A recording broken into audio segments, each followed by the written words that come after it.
All right, everybody, we're back here at the Know Your Place podcast. I'm Charles Altendorf, and this is episode 72.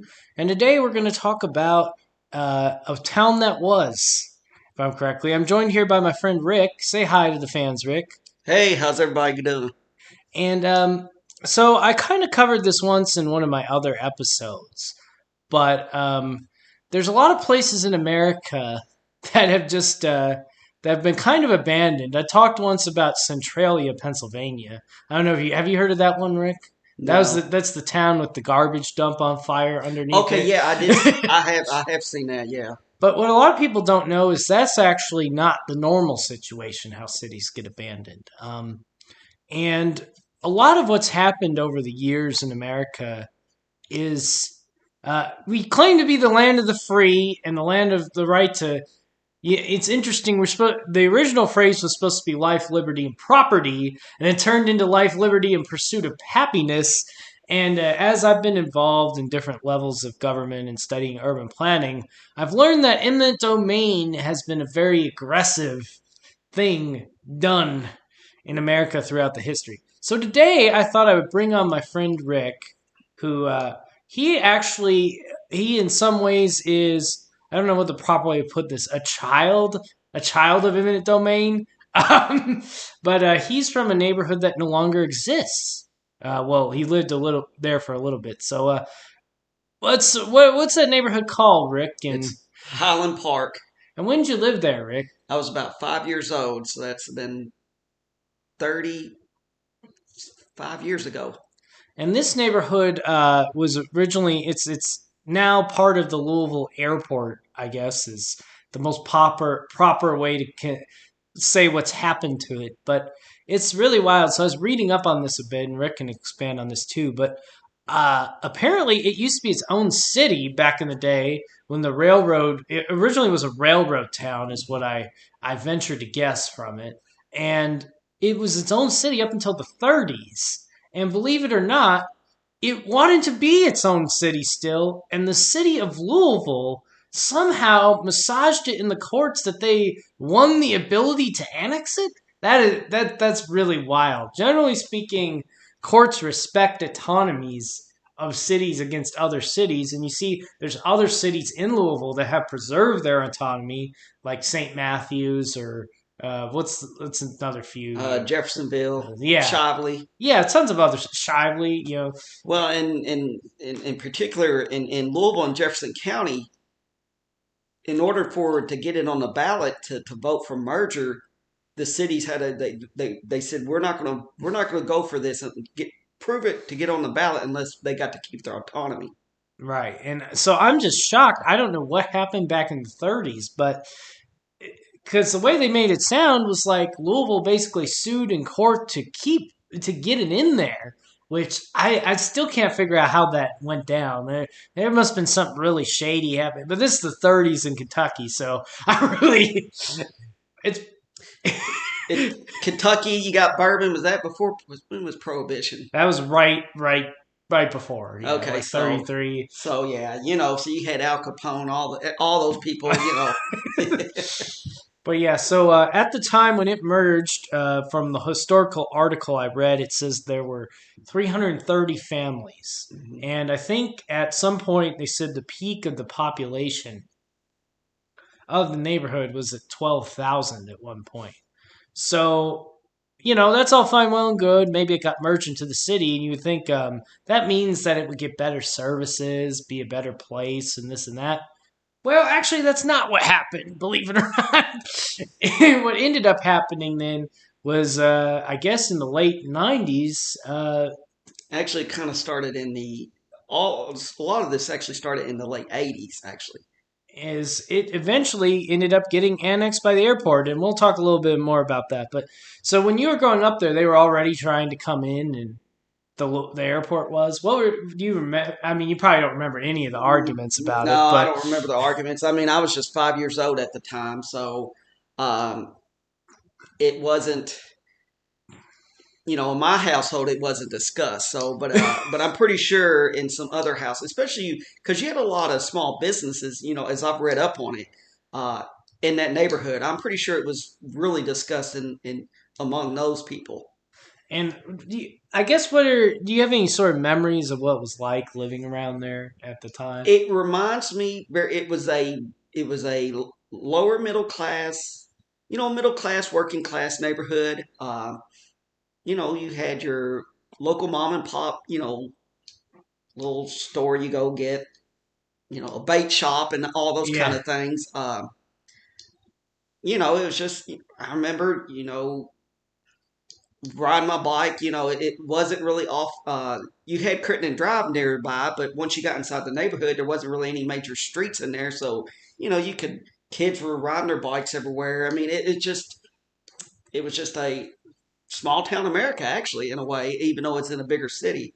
And that's the thing that's sort of interesting about this place, is typically when we think of an eminent domain seizure, it usually puts in the press, all the time people talk about like gentrification, and generally they think of it as they got rid of the poor type of ordeal. But in the particular instances of eminent domain, most of the ones I've seen are generally affect the working class people Hmm. disproportionately, not those who are already in abject poverty.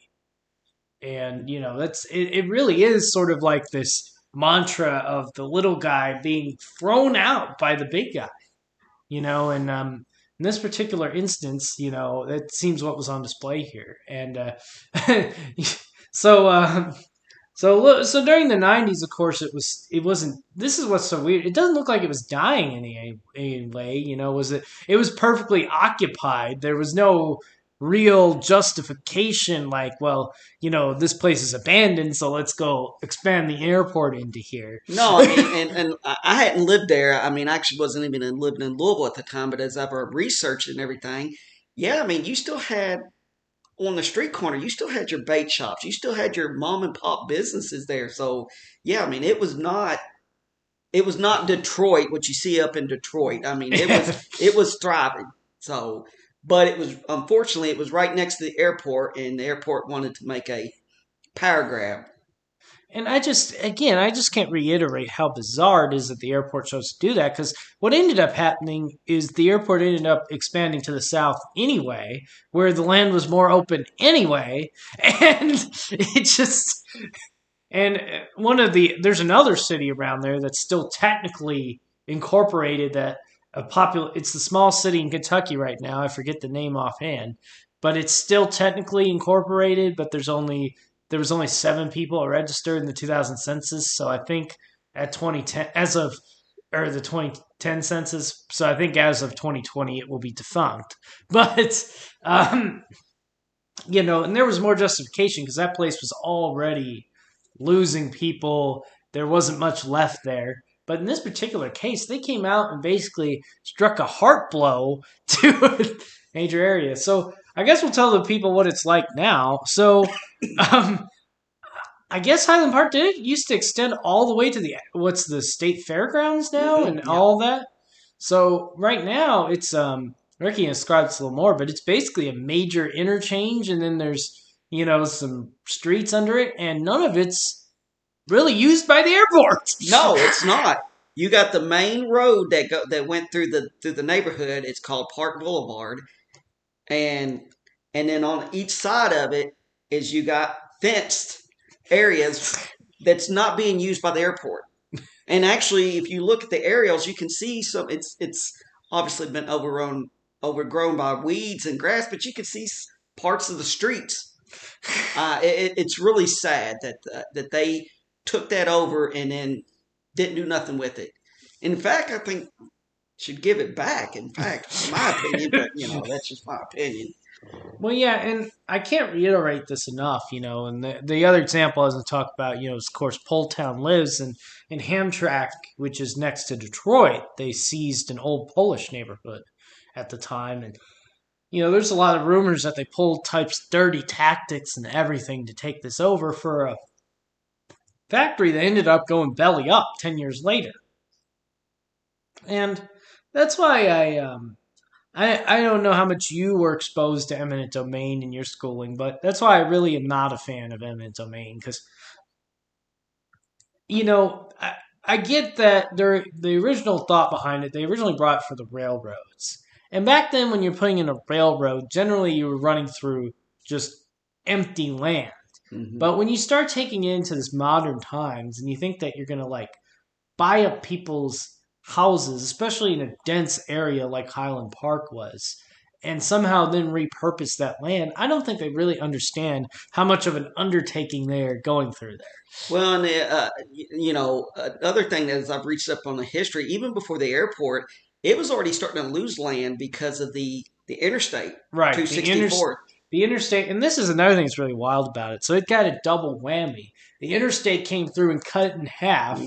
and then the airport wanted to annex its land after the interstate came through and cut it in half. Which, I mean, I don't understand how the people at the time who were in charge of the government, I guess I don't know. Is there? I guess there is more outcry today when governments try to do that, but I mean, the people at the you don't think that looks bad at all? Like,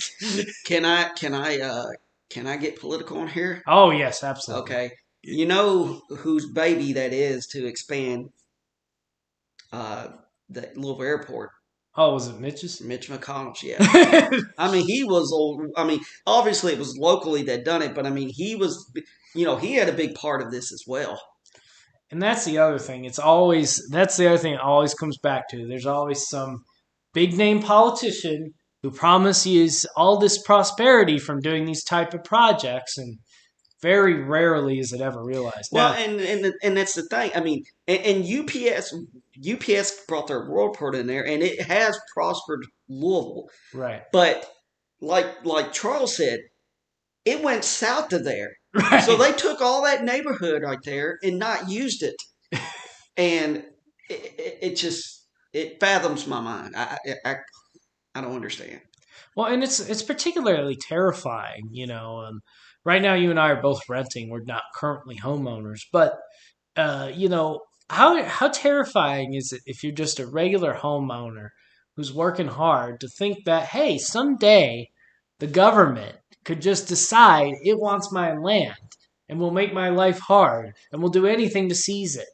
That is terrifying. And I personally think that they should. I don't know what they could do, but I think these governments should be forced to pass a law that makes eminent domain illegal, or makes a very defined set of rules under which it can be done.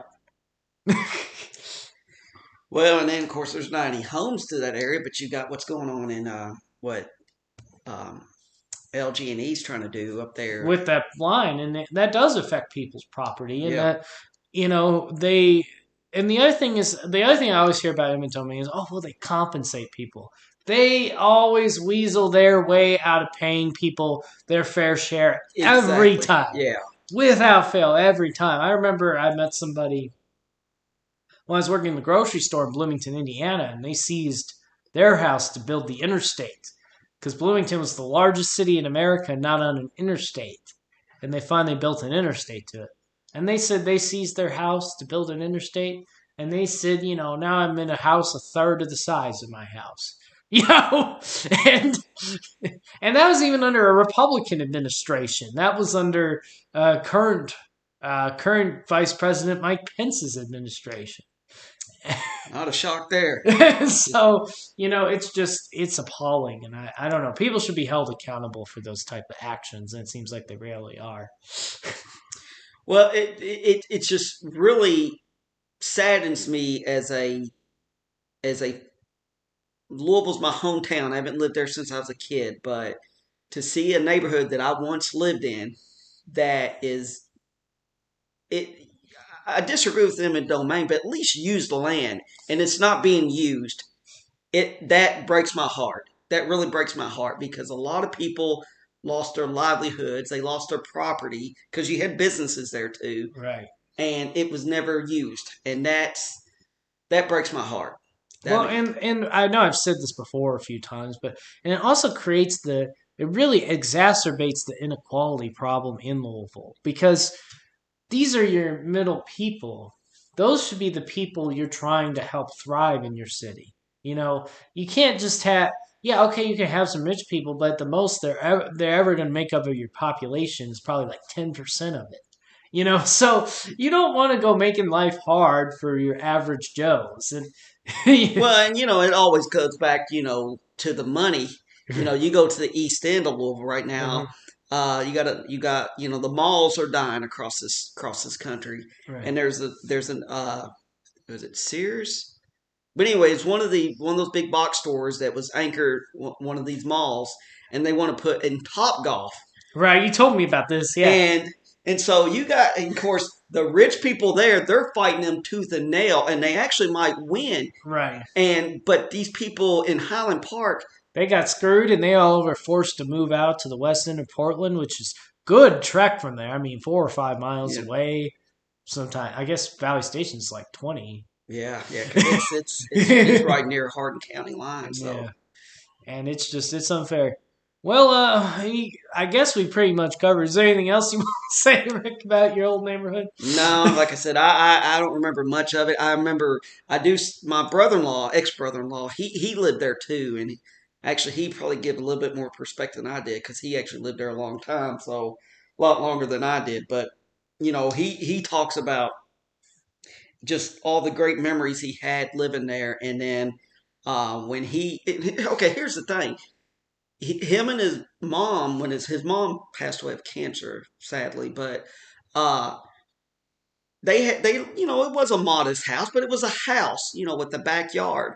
They ended up moving into a trailer park in Ex- ex- Fairdale. exactly. That's the type of thing I'm always talking about. That always happens with these eminent domain scenarios.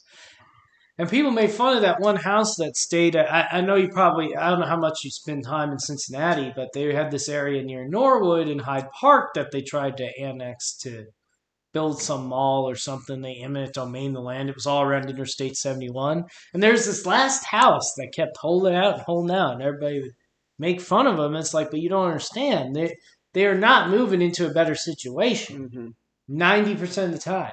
I bet those people finally did because they held out for so long. But, and it's terrible. It's terrible what happened to your friend's mother. And, I don't know what to say. I think you're a bad person if you try and take away somebody's house, Yeah, and I don't care what your justification is.